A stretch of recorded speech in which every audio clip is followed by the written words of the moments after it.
जय श्री कृष्णा। राधे राधे। ओम नमः शिवाय। ओम नमः शिवाय। सावन मास महात्म्य का 8वां दिन सुनेंगे।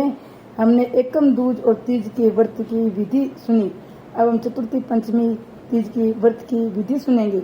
भगवान शंकर सनत कुमार से बोले, अब तुम्हें सावन शुक्ल चतुर्थी को किए जाने वाले व्रत दुर्गा गणपति व्रत के बारे में बताता हूँ। श्रद्धा पूर्वक किया था इस व्रत को सरस्वती, इंद्र, विष्णु, कुबेर, अन्य देवता, मुनि, गंधर्व, किन्नर आदि कर चुके हैं। ये व्रत सब प्रकार के पापों को नष्ट करने के लिए व्रत किया जाता है। सावन शुक्ल चतुर्थी के दिन एक दंत वाले गणेश जी को सोने की मूर्ति बनाकर सोने के सिंहासन पर श्रवण की ध्रुवा बिछाकर तांबे के कलश पर स्थापित करनी चाहिए। लाल कपड़ा बिछाकर सर्वतोभद्र मंडप का निर्माण कर उस पर कलश स्थापित करे। लाल फूल, पांचों पन्नों, अपा मार्ग, सम्मी, दुर्वा, तुलसी दल, बिल्लो पत्र, इस मौसम में होने वाले सुगंधित पुष्पों, फलों आदि को निवेद रखकर 16 उपचार से गणेश जी की पूजा करनी चाहिए और प्रार्थना करनी चाहिए। इस श्रवण निर्मित प्रतिमा में विघ्न विनायक गणेश जी का आह्वान करता है। इसमें वे पधारे रत्नों से जड़ित उत्तम श्रवण सिंहासन बैठने देता हूँ, आप इसे स्वीकार करें। हे पार्वती पुत्र, हे विश्वव्यापिनी, हे सनातन, में आपको प्रणाम करता हूँ। मेरे विघ्नों को नाश करे। हे सूर्य श्रेष्ठ, लाल चंदन चर्चित मैंने भक्ति पूर्वक वन अक्षतों को चढ़ाया है, आप इसे स्वीकार करें।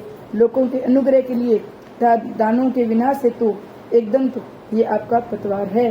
प्रसन्नता पूर्वक धूप को स्वीकार करें। इस दीपक को मैं आपको देता हूँ, आपको नमस्कार करता हूँ। गणनात्मक वैदिक मंत्र से लड्डू था खीर, कपूर, इलायची युक्त पान आपको समर्पित कर रहा हूँ। हे गणेश्वर, हे गणाधीश, हे गजानन, हे गौरी पुत्र, मेरा व्रत आपके प्रसाद से परिपूर्ण हो। जो प्राणी 5 वर्ष तक व्रत करके उद्यापन करता है वह अपने मनवांछित पदार्थों तथा वस्तुओं को प्राप्त कर लेता है। अंत में देह त्याग कर मेरे लोक को प्राप्त करता है। यदि इस व्रत को कोई 3 वर्ष तक करे तो उसे सब सिद्धियां प्राप्त हो जाती है, अंत में मेरे लोक में जाता है।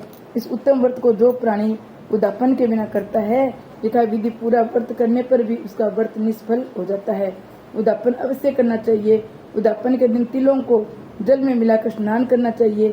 फिर गणेश जी की 1 पल या आधा पल, चौथाई पल की श्रवण की प्रतिमा बनवाकर उसको पंचगव्य द्वारा स्नान करा के दुर्वा से स्नान कराना चाहिए।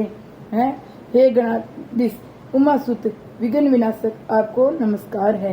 हे विनायक, हे ईशपुत्र, हे सर्वसिद्धि प्रदायक, हे हेमवक्त्र, हे मूषक वाहन, हे कुमार गुरु, आपको नमस्कार है। इसी सभी नामों से अलग अलग पूजन करना चाहिए। पहले दिन अधिवासन करना चाहिए, दूसरे दिन प्रातः काल हवन करना चाहिए। ग्रह होम कर दुर्वा तथा लड्डू से प्रधान होम करना चाहिए। दूध तथा लड्डू के प्रधान होम के बाद पूर्णाहुति करके आचार्य आदि ब्राह्मणों का पूजन करना चाहिए। अपनी सामर्थ्य के अनुसार अधिक दूध देने वाली गाय, बछड़े से दान करना चाहिए। ऐसा व्रत करने से मनुष्य अपनी सभी मनोकामनाओं को पूरी कर लेता है। मैं अपने प्रिय पुत्र के व्रत करने वाले को सभी सुख प्रदान करता हूँ, अंत में सदगति प्रदान करता हूँ। तब भगवान शंकर ने संत कुमार से कहा, अब मैं तुम्हें सावन शुक्ल पंचमी को किए जाने वाले व्रत नाग पंचमी के व्रत के बारे में बताता हूँ। ध्यान पूर्वक सुनो। साधक को चाहिए वह एक दिन पहले केवल एक समय भोजन करे। पंचमी वाले दिन स्वर्ण या रजत निर्मित नाग लेकर नक्त व्रत करना चाहिए। नक्त व्रत रखकर बढ़ैया कुम्हार से 5 पनों वाला नाग बनाकर उनकी पूजा करनी चाहिए। अपने घर के मुख्य द्वार के दोनों तरफ गोबर से 5 पनों का नाग बनाकर कटोरे में दूध रखकर उसको धूप, दीप, गंध, अक्षत, करवीर, मालती, चमेली, चंपा के फूलों से पूजा करनी चाहिए। ब्राह्मणों को शुद्ध घी के लड्डू, खीर का भोजन करवाना चाहिए। कालिया नाग, तक्षक नाग, संगपाल, वासुकी, शेष नाग, पद्म नाग आदि नागों को हल्दी व चंदन से दीवार पर बनाकर तथा नाग माता कद्दू को भी अंकित करके पुष्पों से पूजन करना चाहिए। पूजन के पश्चात घी और खांड मिलाकर उनको दूध पिलाना चाहिए। उस दिन लोहे की कढ़ाई में पकवान बनाने वर्जित है। गेहूं और दूध की खीर बनाकर भुने चने, धान का लावा, भुने जौ नागों को देने चाहिए और स्वयं भी उपरोक्त वस्तुओं का भोजन करना चाहिए। परिवार वालों को भी भोजन में ये वस्तुएं देनी चाहिए। सांपों की बम्बी के पास गान वाद द्वारा उत्सव मनाना चाहिए।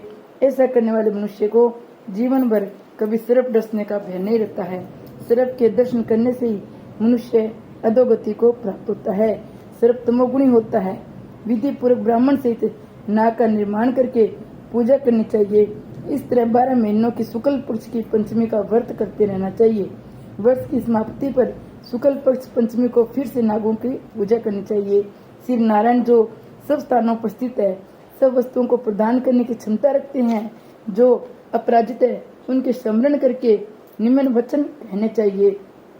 हे प्रभु, मेरे वंश में हमारे पूर्वजों में जो भी सांपों के धन से अधोगति को प्राप्त हुए हो, वे इस वर्ष से दान से मुक्ति को प्राप्त हो जाएं।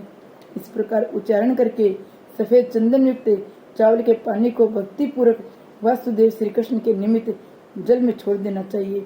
इस प्रकार व्रत, पूजा, दान से साधक के वश में सर्प दस के कारण मरे होंगे या भविष्य में मरने वाले होंगे।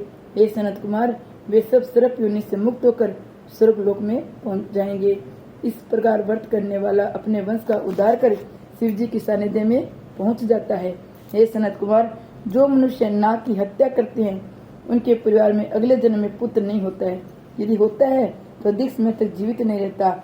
महिलाओं की कृपणता के कारण भी प्राणी को सर्प योनि प्राप्त होती है। जो दूसरों की अमानत हजम कर जाते हैं, वे भी सर्प योनि में जाते हैं। जो प्राणी विभिन्न कारणों से सर्प योनि में चले जाते हैं, उनके उद्धार का एकमात्र रास्ता नाग पंचमी का व्रत है। जो प्राणी नाग पंचमी का व्रत तथा नाग पूजा करते हैं, उनके भलाई के लिए नागों के स्वामी शेष नाग, वासुकी नाग, भगवान विष्णु से, भगवान शंकर से हाथ जोड़कर प्रार्थना करनी चाहिए। शेष नाग और वासुकी नाग की प्रार्थना पर भगवान विष्णु, भगवान शंकर उन लोगों की सब मनोकामनाएं पूर्ण करते हैं। वे प्राणी नाग लोक में अनेक तरह के भोगों को भोग कर वैकुंठ लोक में जाते हैं। भगवान शंकर ने सनत कुमार को बताया, सावन मास के शुक्ल पक्ष की षष्ठी तिथि को महामृत्यु विनाशक उत्तम सुपोधा नामक व्रत किया जाता है। मंदिर में या घर पर रहकर शिव जी की पूजा करने के बाद दाल, आटा, चावल का नैवेद्य, नमक सहित आम की सब्जी रखनी चाहिए। ब्राह्मणों को नैवेद्य पदार्थों का बायना देना चाहिए। जो व्यक्ति नियम पूर्वक इस व्रत को करता है, उसे बड़े भारी अनंत पुण्य प्राप्त होते हैं। इस संबंध में तुम्हें एक कथा सुनाता हूँ। प्राचीन काल में एक राजा था, उसका नाम रोहित था। बहुत लंबे समय तक उसे संतान का दुख देखने को न मिला, उस संतान का मुख देखने को न मिला। उसने संतान प्राप्ति हेतु कठिन तप किया। तपस्या के प्रभाव से ब्रह्मा जी प्रकट हुए। ब्रह्मा जी ने राजा से कहा, तुम्हारे भाग्य में संतान का सुख नहीं है। परंतु राजा ने अपनी तपस्या नहीं छोड़ी। भगत ने प्रभु को दोबारा प्रकट होने के लिए मजबूर कर दिया। ब्रह्मा जी दोबारा प्रकट हुए। राजा रोहित से बोले, मैं तुम्हें पुत्र तो दे सकता हूँ, परंतु वह अल्प आयु होगा। इस पर राजा और रानी ने सोचा, पुत्र प्राप्ति से बांझपन तो हट जाएगा, लेकिन लोक में पुत्र न होने की निंदा तो समाप्त हो जाएगी। हमारे लिए इतना ही पर्याप्त है। राजा और रानी ने अल्पायु पुत्र के लिए अपनी सहमति प्रदान कर दी। समय आने पर ब्रह्मा जी ने वरदान से रानी को पुत्र पैदा हुआ। राजा ने पुत्र के जात कर्म बड़ी धूमधाम से किए। बालक का नाम शिवदत्त रखा गया। अल्पायु होने के कारण राजा ने राजकुमार शिवदत्त का वह नहीं किया। 16 वर्ष की अवस्था में उसका निधन हो गया। ब्रह्मचारी के रूप में शिवदत्त का निधन हो जाने से राजा दिन रात चिंतित रहने लगा, क्योंकि जिस वंश में ब्रह्मचारी की मृत्यु हो जाती है, वह वंश नष्ट हो जाता है।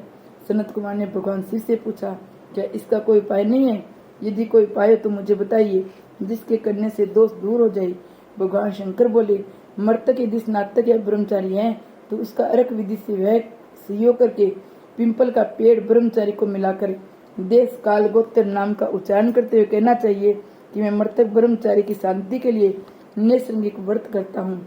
सोने की अवैधिक करके पिंपल के वृक्ष की शाखा सबको हल्दी और तेल से लेप कर पीले सूत द्वारा वेष्टित करना चाहिए। फिर अग्नि की स्थापना करके वह विधि द्वारा आधारंत हवन कर अग्नि, बृहस्पति, काम, 4 व्यापतियों से हवन करके शिवस्कृत संज्ञक होम का कर्म को समाप्त करे। इसके बाद पिंपल की डाल को मर्त शिव को अग्नि संस्कार करना चाहिए।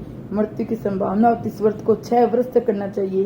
30 ब्रह्मचारियों की नए कोपिन देना चाहिए। खड़ाऊ, छत्र, माला, चंदन, मणि, प्रबल आभूषण देने चाहिए। इस प्रकार करने से कोई विघ्न नहीं आता है। ओम नमः शिवाय, ओम नमः शिवाय। हर हर महादेव।